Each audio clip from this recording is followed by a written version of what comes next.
Here's Brandon Aiyuk on TikTok talking to Jaden Daniels. They said they don't want me back.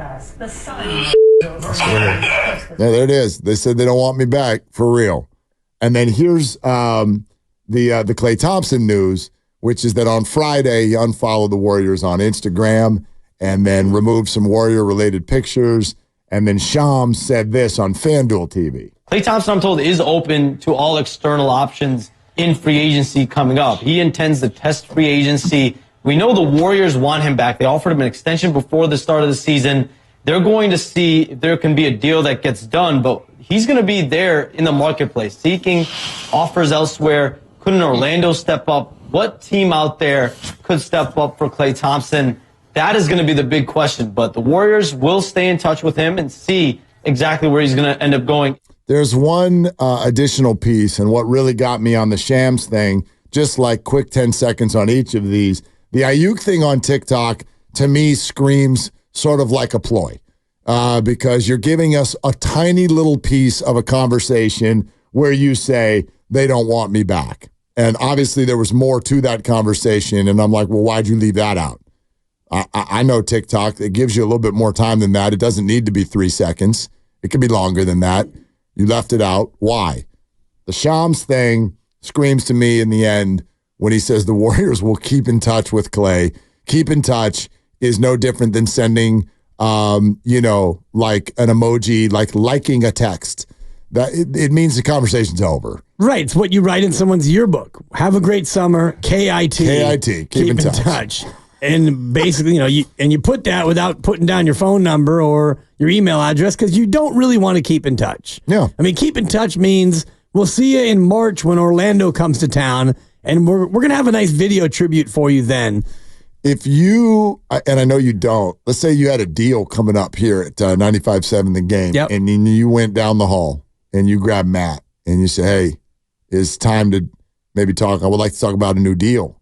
And he said, let's keep in touch on it. How you feeling? Not very good. Not good. Not good with a 2-year-old.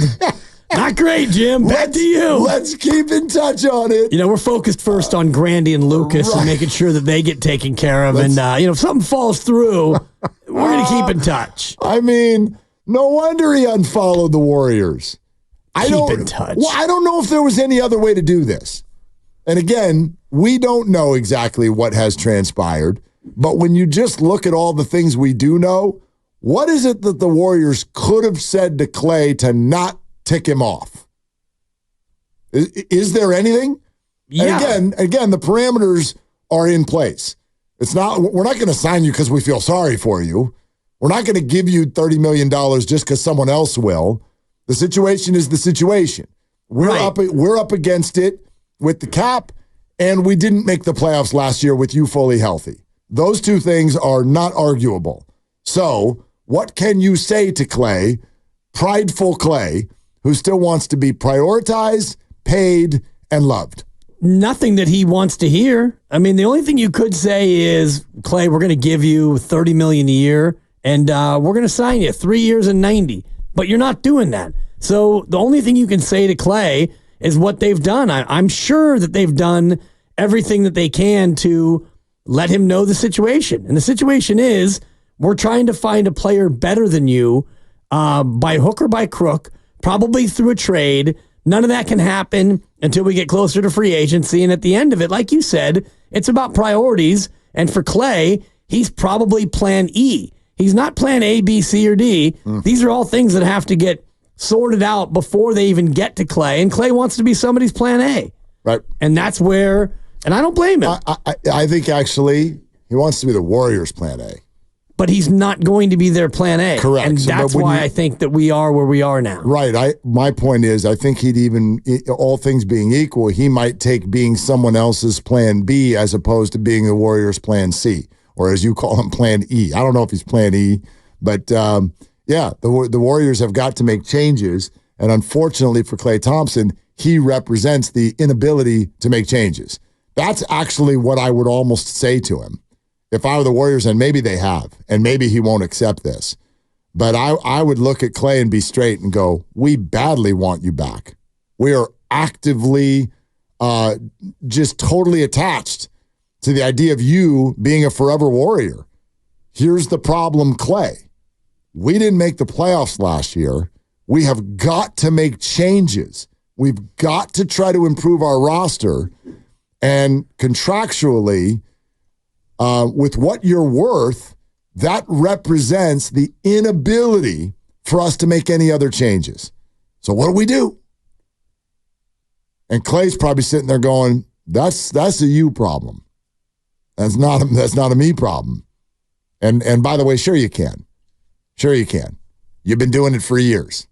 Right. Checkbook championship. Yeah, we choose not to. So, I mean, now we're offended. Now we're offended. And you can be offended. Yeah, I mean, but I think that's what's going on. I get that. And I wonder about the Kevon Looney situation similarly as far as communication goes, because in 9 days, they have to decide whether or not he gets $8 million guaranteed, or I think they pay him $2 million and he gets a $2 million buyout. I think it might be 3, but anyway, whatever the number is. Yep. I would imagine that they've already had that conversation. Probably. And the conversation is, Kevon, we're not going to guarantee it. We're going to buy you out. You can go find another team elsewhere. But hey, if things don't work out, we'd love to have you here for, the veteran minimum or whatever that number is. I'm sure they've had that conversation with Kevon. And I think similarly with Klay, they've had that sort of a conversation, which is, look, I think that you're going to be able to get 25 to 30 million a year on the open market. We aren't in a spot where we can give you that right now. Maybe on July 9th or July 11th, when everything else doesn't work out and you're our plan E, maybe then. But I do think you're right about the order of operations and the priorities, and he's not priority one, and he wants to be. Well, what grabs my attention is that, have you noticed that we have not seen any NBA reporter say that there's an offer on the table? We know they offered him 2 years and 48 before the year. Yeah. We know the 49ers offered Brandon Aiyuk 26. So what do teams do when negotiations get difficult, feelings start to get hurt, and they want some public sentiment on their side? They leak to the media, this is the contract that's on the table. Why have the Warriors not done that yet? My guess would be because there isn't a contract offer on the table.